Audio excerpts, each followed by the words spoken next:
Gue sampai begini ya. Bisa jalan-jalan ya. Ini beneran ngegas nih. Ini beneran ngegasnya, beneran ngegasnya beneran. Guys, alhamdulillah gue dapat endorsan nih ya. Gue kan kemarin-kemarin bikin konten stop produk-produk yang pro Zionis. Ini produk asli lokal Indonesia. Ya, ini melayani penjualan snack ini se-Indonesia. Kalian langsung cek aja di Shopee-nya dan ini ada nomor teleponnya. Apa ini, Be? Ini basreng. Bakso goreng, ada 7 varian rasa. Bawang gua dikasih semua dong. Enak ya jadi YouTuber ya. Basreng punya rasa. Kita ngambil acak ya, guys. Kalau nggak enak, gua bilang nggak enak nih. Kalau enak, gua terusin ini. Wonderful Indonesia, no. Halal, halal. Ada Bepom-nya juga nih. Oh, jangan sembarangan sobek dulu. Sobekannya gampang. Ini menunjukkan bahwasannya ini packing secara profesional. Kita buka. Ini kalau lu nggak habis bisa ditutup lagi. Nah, itu higienis namanya. Tahu nggak lu? Bismillahirrahmanirrahim.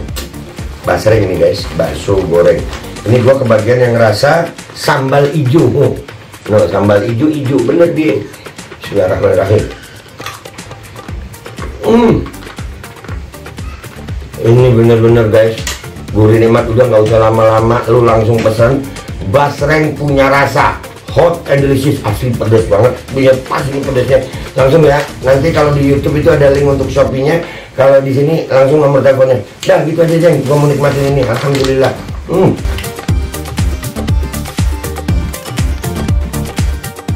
Assalamualaikum warahmatullahi wabarakatuh. Welcome back, selamat datang lagi di channel Babe Aldo bersama gua Babe Aldo, YouTuber rakyat biasa yang terus tetap sehat dan jangan lupa ngopi. Bismillahirrahmanirrahim. Alhamdulillahirabbil alamin, wassalatu wassalamu ala sayyidil mursalin sayyidina Muhammadin wa ala alihi washabihi ajmain. Rabbi shrah li sadri wa yassir li amri wa hlul 'uqdatam min lisani yafqahu qawli bi nabi wa ali.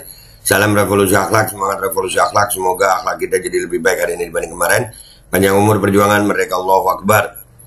Salam sejahtera bagi seluruh rakyat Indonesia dimanapun kalian berada. Semoga kalian semuanya dalam keadaan sehat walafiat, tidak kurang suatu apapun. Dan mudah-mudahan kalau ada yang sakit dari kalian itu menjadi sakit menghapus dosa, penambah pahala. Sakit yang insya Allah segera disehatkan oleh Allah Subhanahu Wa Taala dalam sehat yang manfaat. Amin ya rabbal alamin. Oke guys, konten kita kali ini adalah welcome back buat Ko Alvin Lim. Ya, dia sudah bebas. Tapi dia keren Ko Alvin ini emang keren Alvin Lim. Ya serius kerennya asli, nggak dibuat-buat gitu. Kenapa? Baru keluar dia langsung ngegas. Ya, dia baru keluar langsung ngegas. Nih, dengerin nih. Dia ngegas di, kalau nggak salah ini di podcastnya Richard Lee nih. Nih cuplikannya nih. Dia tidak pernah ditahan di Lapas Salemba, Pak. Namanya doang di situ. Saya kan di Lapas Salemba, Pak. Nah, jadi ini dia nyeritain Sambo, guys. Asli, Sambo nggak pernah di Lapas Salemba ya. Saya ini di Lapas Salemba bebas, Pak. Mohon maaf. Mau jalan-jalan kemana, mau sampai jalan ke kantor depan, kantor 1, kantor 2, kantor 3, nggak ada yang berani negor kami, Pak. Itu si Sambo itu tidak pernah tidur di dalam penjara, Pak. Jadi di mana? Iya, jadi itu nggak pernah di dalamnya. Dia masih di Salemba lah dia ya. Tapi nggak di dalamnya. Di Lapas Salemba, di kantor KPLP di atas. Gedung ruang ada AC. Namanya doang di situ. Iya. Cuma datang nama doang di situ, habis foto dikirim lagi balik ke Mabes. Foto. Iya, jadi kan kita bener ya, kecurigaan kita tentang beneran Sambo ditahan apa enggak ya. Ya, tapi paling enggak ini Alvin gua acungin jempol nih. Dia nggak ada mundurnya, nggak ada takutnya.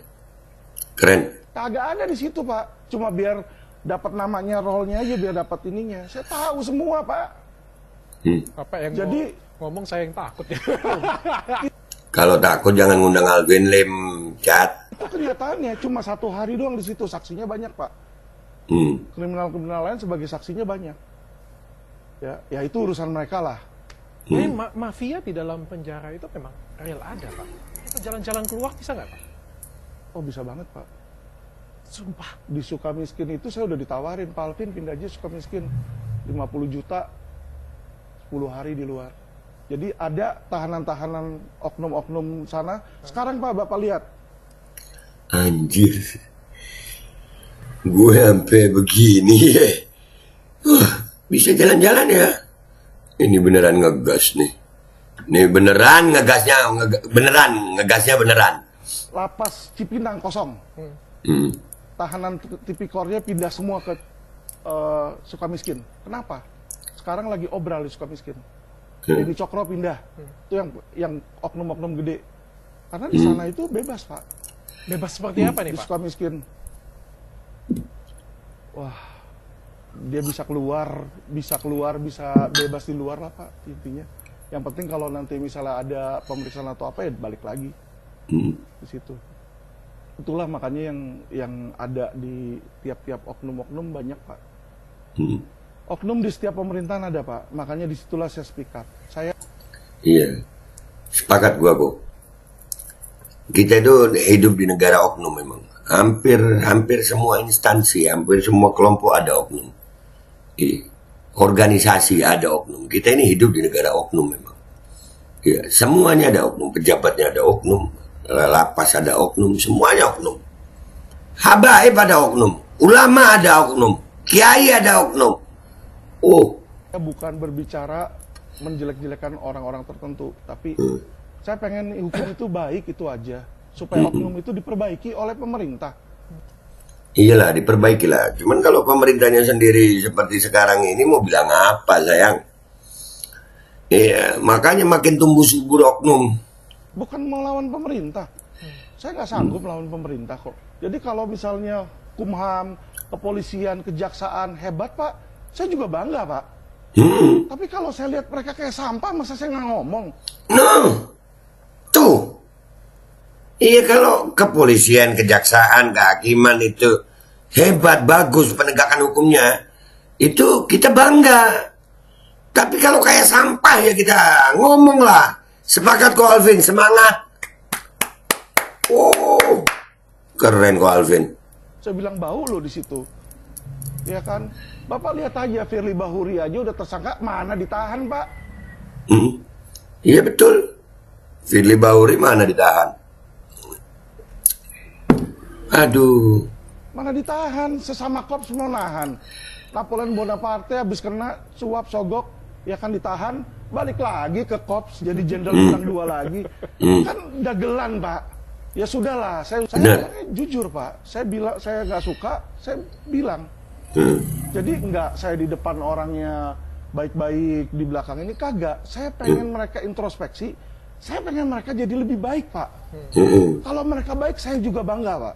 Betul. Loh, apa kita nggak bangga kalau kepolisian RI kita misalnya jadi polisi yang jujur? Saya senang, saya senang, Pak. Iya dong. Gitu kan. Dan saya respect banget apa yang Alvin Lim lakukan untuk perbaikan hukum di Indonesia, dan kita juga ngelihat ya mungkin harus ada yang diperbaikin lah. Tapi Anda nggak terlalu berani tuh seperti itu, Pak. Nggak takut, Pak, masuk lagi? Ya jujur punya ngomong, Pak. Ini baru keluar loh, Pak. Dokter juga bilang sama saya, ya 50% orang yang kena gagal ginjal stadium 5 tuh kemungkinan hidup cuma 2 tahun, Pak. 50%. Ya tentu ada 50% yang bisa lewat. Jadi waktu saya nggak banyak. Kenapa nggak dari sisa waktu saya ini saya berbuat baik untuk sesama, itu aja sih. Saya udah nggak mencari uang saya. Kenapa nggak waktu yang Bapak ada, Bapak manfaatkan untuk anak dan keluarga, Pak?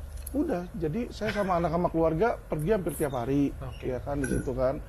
Terus ya aset yang saya punya saya kasih ke mereka. Tapi apa yang saya sekarang kerjakan ini bukan untuk anak sama istri saya lagi, tapi untuk sesama saya, Pak. Itu yang saya pengen lakukan. Jadi kalau saya respect Alvin. Amin, saya doakan. Respect buat Ko Alvin. Respect banget. Dia baru keluar ya guys, baru keluar dan dia posisinya gagal ginjal ya. Itulah ya, walaupun kita berbeda keimanan tapi dia punya keimanan gitu. Dia punya iman gitu. Dia punya iman bahwasanya perbuatan baiknya dia itu akan bergema di keabadian. Nah, jadi respect walaupun beda iman ya. Gua agama gua Islam, beliau kalau nggak salah Kristen ya. Tapi gua respect. Ya kenapa? Karena perbuatan beliau ini, keberanian beliau itu menunjukkan bahwasannya ya untuk menjadi benar, untuk menyuarakan yang benar itu jangan takut mati. Udahlah, memang kita berbuat ini untuk persiapan kita setelah mati. Respect Alvin, tetap ngegas dan salut gua Maluku. Salut dan respect buat Alvin. Itu aja ya guys ya. Gua minta maaf kalau ada salah, sampai jumpa di konten gua berikutnya. Wabillahi taufiq wal hidayah wa ridwan wa lakum minkum. Wassalamualaikum warahmatullahi wabarakatuh. Keren kok Alvin, keren. Welcome back kok Alvin. Sehat-sehat lu kok, sehat-sehat. Salut gua sama lu kok. Dia tidak pernah ditahan di Lapas Salemba, Pak. Namanya doang di situ. Saya kan di Lapas Salemba, Pak. Saya ini di Lapas Salemba bebas, Pak. Mohon maaf. Mau jalan-jalan kemana, mau sampai jalan ke kantor depan, kantor 1, kantor 2, kantor 3, nggak ada yang berani negor kami, Pak. Itu si Sambo itu tidak pernah tidur di dalam penjara, Pak. Jadi di mana? Di Lapas Salemba, di kantor KPLP di atas. Gedung ruang ada AC, namanya doang di situ. Eliezer cuma datang nama doang di situ, habis foto dikirim lagi balik ke Mabes. Kagak ada di situ, Pak. Cuma biar dapat namanya, role-nya aja, biar dapat ininya. Saya tahu semua, Pak. Apa yang jadi ngomong saya yang takut ya. Itu kenyataannya, cuma 1 hari doang di situ, saksinya banyak, Pak. Kriminal-kriminal lain sebagai saksinya banyak. Ya itu urusan mereka lah. Jadi mafia di dalam penjara itu memang real ada, Pak. Kita jalan-jalan keluar bisa nggak, Pak? Oh, bisa banget, Pak. Sumpah. Di Sukamiskin itu saya udah ditawarin, Pak Alvin pindah aja Sukamiskin. 50 juta, 10 hari di luar. Jadi ada tahanan-tahanan oknum-oknum sana. Sekarang Pak, Bapak lihat. Lapas Cipinang kosong. Tahanan tipikornya pindah semua ke Sukamiskin. Kenapa? Sekarang lagi obral di Sukamiskin. Beni Cokro pindah. Itu yang oknum-oknum gede. Karena di sana itu bebas, Pak. Bebas seperti apa nih, di Pak? Di Sukamiskin. Wah, dia bisa keluar, bisa bebas di luar lah, Pak, intinya. Yang penting kalau nanti misalnya ada pemeriksaan atau apa, ya balik lagi di situ. Itulah makanya yang ada di tiap-tiap oknum-oknum banyak, Pak. Oknum di setiap pemerintahan ada, Pak. Makanya disitulah saya speak up. Saya bukan berbicara menjelek-jelekan orang-orang tertentu, tapi saya pengen hukum itu baik, itu aja. Supaya oknum itu diperbaiki oleh pemerintah. Bukan mau lawan pemerintah. Saya nggak sanggup lawan pemerintah kok. Jadi kalau misalnya Kumham, kepolisian, kejaksaan hebat, Pak, saya juga bangga, Pak. Tapi kalau saya lihat mereka kayak sampah, masa saya nggak ngomong? Saya bilang bau loh di situ. Ya kan? Bapak lihat aja, Firly Bahuri aja udah tersangka, mana ditahan, Pak? Mana ditahan? Sesama korps mau nahan. Napoleon Bonaparte habis kena suap sogok, ya kan ditahan, balik lagi ke korps, jadi jenderal bintang 2 lagi. Kan dagelan, Pak. Ya sudahlah, saya orangnya jujur, Pak. Saya bilang, saya nggak suka, saya bilang. Jadi nggak saya di depan orangnya baik-baik, di belakang ini kagak. Saya pengen mereka introspeksi, saya pengen mereka jadi lebih baik, Pak. Kalau mereka baik, saya juga bangga, Pak. Oke.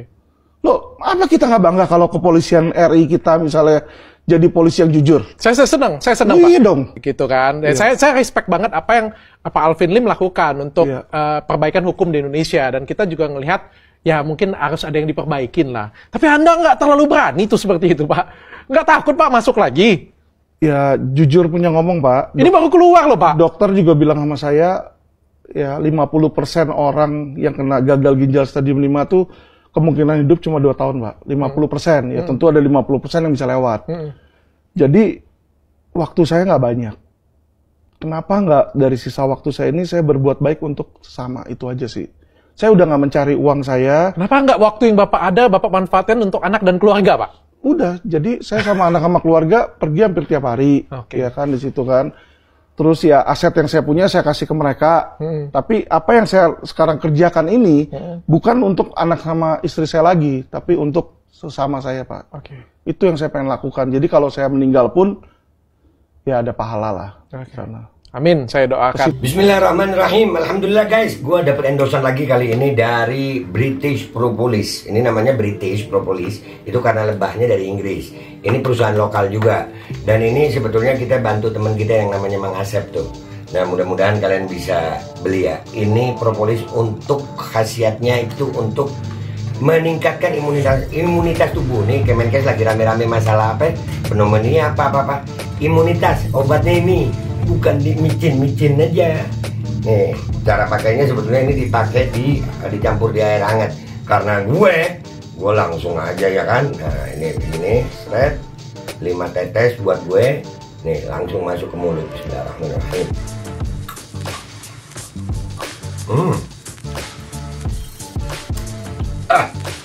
Minum. Ini sangat membantu untuk meningkatkan imunitas tubuh kita melawan infeksi-infeksi dari luar. Jangan lupa British Propolis. Ini nomornya.